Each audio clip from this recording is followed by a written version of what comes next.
Well, welcome. It's good to sit here and chat with you. My name is Scott Herzog, and I'm sitting with Robert Ethan White here, who has just published his new novel, Susquehannock. It's good to have you here. It's good to be here. Yeah. Thank you. We met last year as I was your teacher for world literature. It was first encounter. It was your first year at Penn Manor, right? Yes. And the way I knew you were into writing is you had mentioned that you had won a prize for a play that you had written. Tell me a little bit about this play and how that either inspired you or maybe tickled the whole writing part of you. It was a one act called The Sailfish. I wrote it my sophomore year of high school in Florida when I lived there for 2 years.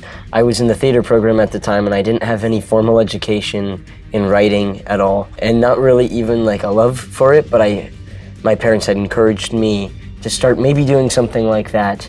And nothing else in the Thespians program really spoke to me. But when the Thespians Festival in Florida was coming up and they said I was invited as a member of the class, they suggested me to take one if I wanted to try something new. And one of the areas was playwriting. And they gave you about 4 months or something, or maybe it was, I think, 8 at the time, and I only started writing 4 months in. It was 8 months to write an entire play, and then you could bring it and turn it in, and then they would interview you and see if it was good or not. And I brainstormed / didn't do anything for 4 months. Okay. And then crunched for 4 months and wrote my first ever thing, which was the one act play. I turned it in and I won the Critics' Choice Award for that after I was interviewed. Yes, and what was it like? The first thing that you've written, really, you had written before, but this is like the first published thing. This was the first real thing, it felt like, and it was an incredible experience because it was something that I was like, oh well, I'm kind of okay at this, Right. I won something. There was many other people that were participating, at least 3 other people that I knew personally that were participating, and it felt kind of cool to be like, oh, I was able to not only I beat them, but I'm on the same level as them, as these people who have already been doing stuff like this. And I was like, maybe I should continue to keep doing this. And it was such a special experience to hold the trophy in my hand and to attend the conference. I actually didn't even stay there for the award ceremony. I left early because I had other things to do that day, and I knew I wasn't going to win. And so I got a call from a friend of mine, and I actually, I snoozed him twice, I think, because I didn't care. And then finally I was like, what is it? And he's like, you have to come back, you won. Okay. And I drove like 30 minutes back to go and attend again and to accept the award. That's fantastic. What an interesting story. Tell us a little bit about how this book came to be. And I know that's like a very general question. There's many different facets to it. Yes. Maybe talk about the idea of Susquehannock. Like, where does it have its roots? A lot of the kind of horror I'm interested in, as well as the place itself. I do like slasher horror. I think it's interesting, but it lacks a bit of substance sometimes. And the stuff that's always kind of interested me is the cosmic horror, the kind that, H.P. Lovecraft, the stuff that's kind of unexplainable, it's creepy, and it's strange and kind of ungodly. That's the kind of stuff that's always interested me. And so I wanted to kind of capture that because pretty much all horror that I love has some kind of element of that. The title and the basis of this story comes from the place, Susquehannock in Pennsylvania, which is about an hour from here. And I visited that place multiple times. I've been camping there with some of the young men in my church, and I've been personally with my family, and I kind of grew to love the place because it's a beautiful place, but it's also a little strange. One of the places, Hawk Point in the story, is a place I've actually been to, and it feels like you can see an entire little world, a little biome encapsulated in just a single view from that kind of rendezvous point. Yeah. When you mentioned in conversations we had earlier, at one of the times there, you had seen something that inspired a small little writing that you did about something you saw at that point. Tell us a little bit about that. So before I had even been to Susquehannock or ever in the area, I had written a short story. And that was also, I think, around the time that I was writing the play, or before it, I think, when I wasn't writing that much and I didn't know what I liked. Titled the Google document, Express Yourself, and I was in a bad mood that day and I felt awful. I wrote about an old man who was in a shack. I think I opened literally with, today this character, I don't think his name was Dean Higgins at the time, but it was him. But today he was sad, not because anything bad happened, but because today he wanted to be sad. And I have a line similar to that in the book. Right. And that's what kind of sparked it. And then when I went to Susquehannock and I saw the river, I saw that view, I remembered seeing a little ratty shack next to the river, and I was thinking, like, what kind of person lives in a little place like that? Like, how do they live? What do they eat? Who do they, talk to? Because, just across the river was a lodge for kayaking and canoeing and stuff. So I can't imagine that they're alone, or maybe they are. And I started thinking about it, and that got me thinking back to this little short story that I had shelved a long time ago. And so when you gave me this opportunity, I took it back off the shelf. I decided to kind of mix a couple ideas together. I had you for Honors World Literature, I guess, a year ago, a little bit more than a year and a half ago. And I'd seen your love of literature. I'd seen your love of writing. That's clearly a passion. And over the couple years, I'd worked with a couple students in publishing various works of fiction and helping them, really giving them a structure for the process, because ultimately you do the work. I mean, you're the one that's sitting down with the idea, writing it. You're just trying to meet deadlines, right? And trying to bring what's in your head into fruition. What made you say, I want to do this? I want to tackle a 350-page novel. We didn't know it was going to be that length at the beginning, but what made you say, you know what, I want to do this? That's what I was about to open with, is I did not know it would be as long as it would be. I was thinking maybe it would be a novella, right. Maybe 175. I was like, I'm going to start small, but I got excited when I kept going. And I think it wasn't necessarily like a thought of what's going to drive me to do this, or it's more of well, I want to do this, so I'm going to. And I think it was also the desire to stand up to the rest of these stories that I appreciate and that I have such a love for. Probably my favorite thing on this planet is a story and the power that it has. And not just a book. You can tell a story in so many different ways. It didn't even have to be a book to me. I just wanted to tell something. I wanted to do something that could impact someone and that could mean something that could affect pop culture, society, way they perceive the world. I wanted to, do something like that. And I never felt like I really had done that before. I knew even if I didn't have the means, I had the ideas to do it. And so I wanted to realize that. And I figured, even if this was going to be crap, it never hurts to try and to give it a first shot. And so that was kind of my thought process behind it was, I don't know what this is going to be. I don't really know what I want to do with it. But I have an opportunity. Right. I'm going to take it. I'm going to try to do something that means something. Right. So walk us through then a little bit for people that are watching. What was the process itself like for you? We'll get into the story, the influences. We obviously want to talk about that. Yeah. Tell me a little bit about the process. We met at the end of August and said, okay, let's structure this. What was that like? It was a lot of ad-libbing at first, honestly. I don't want to diminish or make this, the story structuring process sound like it's just making things up as you go, because it's not. But at least when it comes to structure, you kind of just have to cobble something together so you have something to work off of. If you didn't tell me to make a roadmap first, I don't think it would have been very good at all. I don't think it would have had any kind of story behind it. I had never previously, sat down and made a roadmap. My previous idea of making a story was, well, what do I want to happen next? And I was like, well, I'll do that. And right. You just write it as you go. Exactly. And that, I think that works to an extent. You have to be able to ad lib and to be quick on your feet when you write. The real good stuff, I think, comes from when you have a skeleton, then you start putting the clay on the bones, and then you start molding something that's real. And because if you don't have bones, you just make something that's kind of lumpy. And so it really helps that you kind of forced me into a box of I was like, well, I have this much figured out. And you're like, well, what's the rest of the middle and what's the end? And I'm like, well, I don't know how it's going to end. I was like, I was going to figure that out later. And you're like, have an idea of an ending. Even if it's not what you're going to do, have an idea. And so I had to sit down and I really brainstormed, and I was like, I need to get starting on the writing soon. So first I need to really make sure I know what I want to do for the skeleton. So I remember writing down a bunch of bullet points of, does this happen? Sure, maybe this will happen next.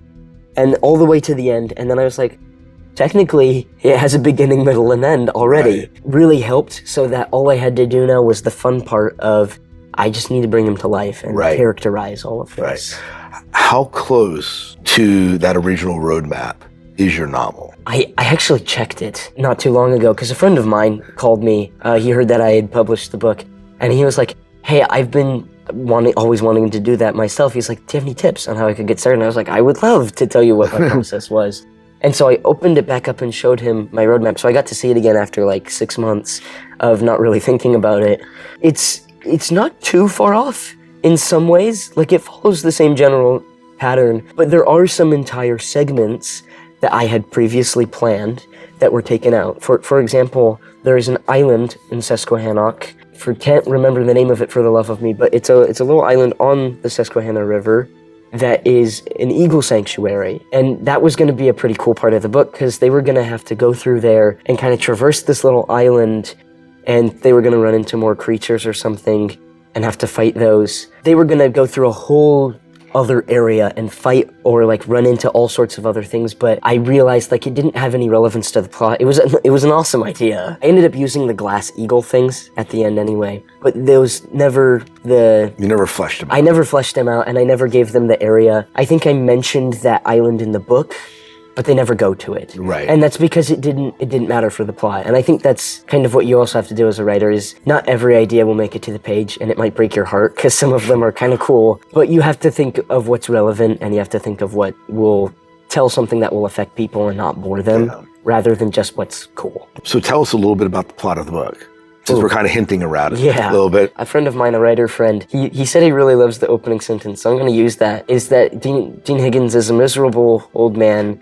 who lives a worthless life living on the Susquehanna in a ratty shack, something like that. I don't remember, but that's the premise. He's a sad, miserable old man who is sad because he wants to be sad. And the idea is that he went through a lot of trauma as a child, and his father took him away from that to go live on the Susquehanna so that no one could ever hurt him again. But then he grew up kind of in isolation from the rest of society, and because of that, he continues to kind of grow up in a way that most other people don't. And from that, more trauma and more problems happen in his life. He just kind of gets dealt a bad hand. Things outside of his control happen, and because of that, he grows bitter and angry at the world. He grows angry at his son and at the people he loves, and he isolates himself more. He falls into vices to cope with the shambles that his life is in. And it's about how he continues to have these reoccurring nightmares because of all this trauma. These nightmares manifest into real creatures now that no longer just hurt him, but hurt the people he loves. And so now he needs to reconcile with himself and with these creatures so that he can save people, he can save his home, and he can save himself. I think that's one of the things that impressed me about the story is, on one hand, it's just straight up, there's a horror element, but it's more than that. It talks about the things within us when we don't deal with them, they impact those around us. Yeah. And in your book, they just physically manifest, right? Yeah.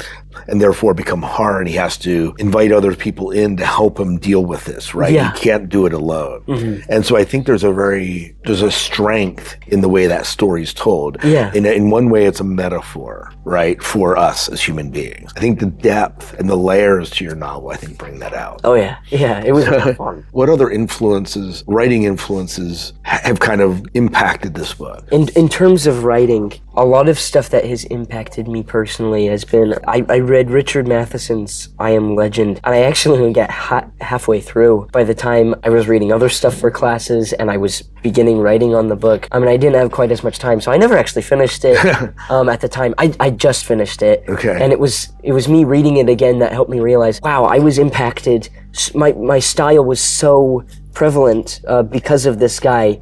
He uses so many techniques that I just kind of piggybacked off of, on top of just his linguistic techniques, the way he builds suspense, and he scientifically represents monsters, not so much as just, oh, these are vampires or zombies or whatever. He brings horror to the table in a way that makes sense, in a way that it's a little scary because it's like it could happen. Although my book doesn't do anything like that, I liked that there was logic to the horror. It wasn't just a crazy person or a crazy monster.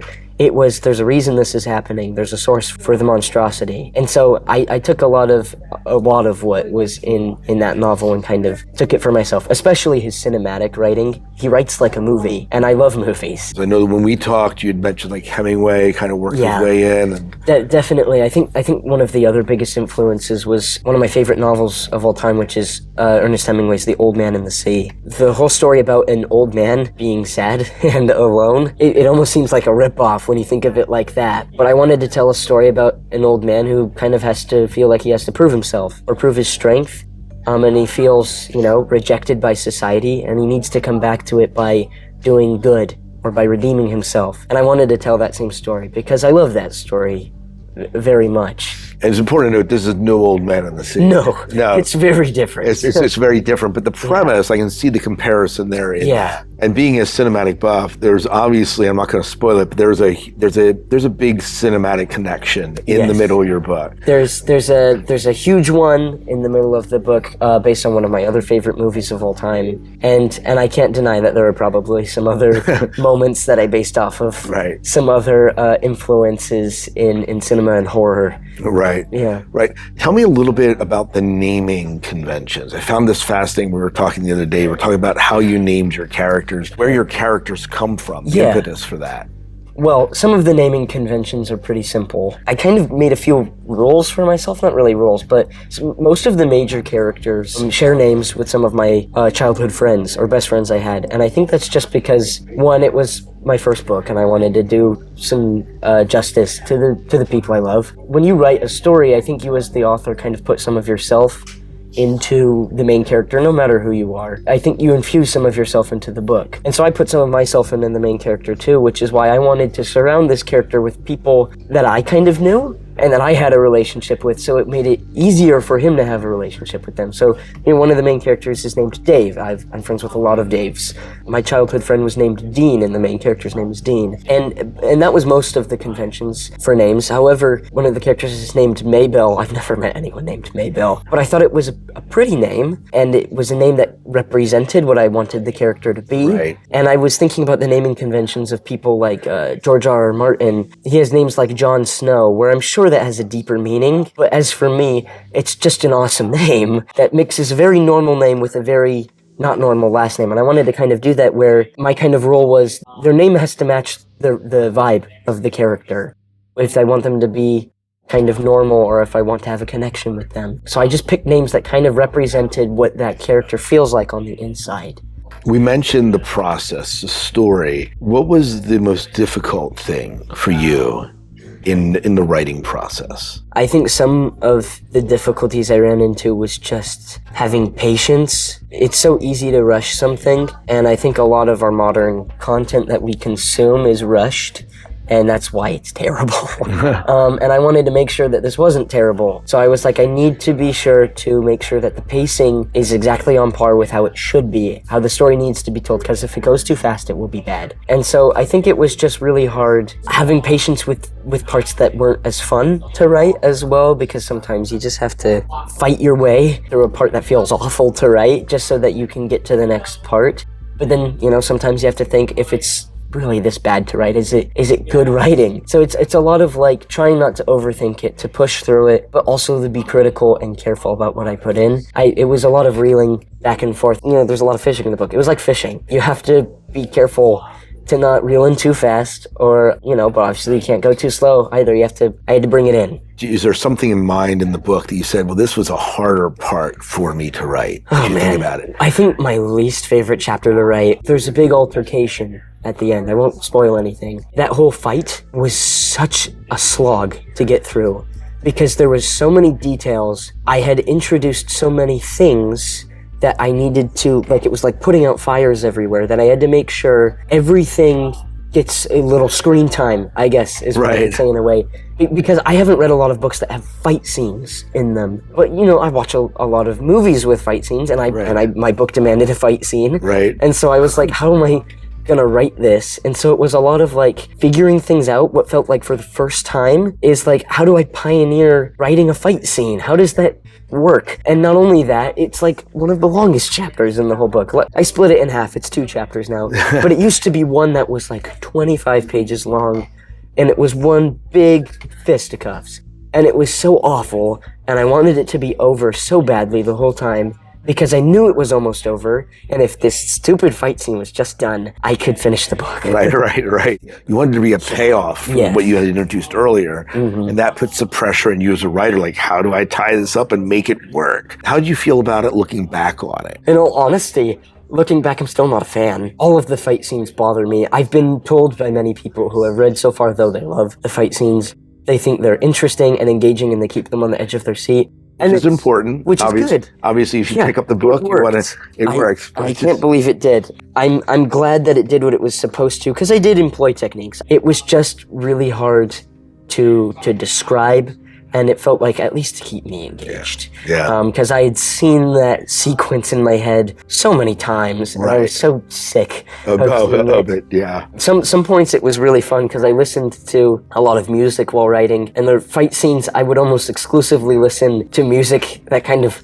pumped me up or excited me for the moment, for sometimes hours on end, just trying to get that out. I will say that there was payoff in the book. I mentioned this in another interview that we did, that this is the first novel that I've kind of helped bring to fruition, both as an editor and kind of giving some direction to it. The last chapters made me weep. And we had this conversation. I'm so glad for that. The last couple chapters, there were multiple points that the payoff is there. There is such an immense growth in your main character, both on a surface level, but even as a human being. This is a redemption story.